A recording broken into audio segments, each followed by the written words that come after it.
In front of me is Motorola Moto G57 Power, and today I would like to show you how you can rename it.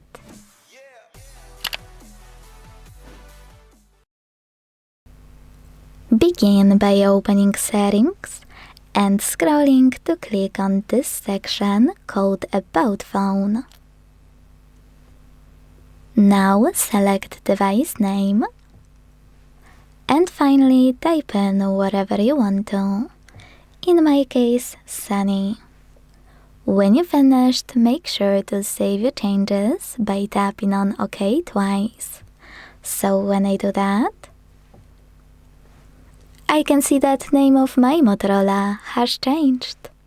Thanks so much for watching. If you enjoyed this video, don't forget to leave a like, comment and subscribe.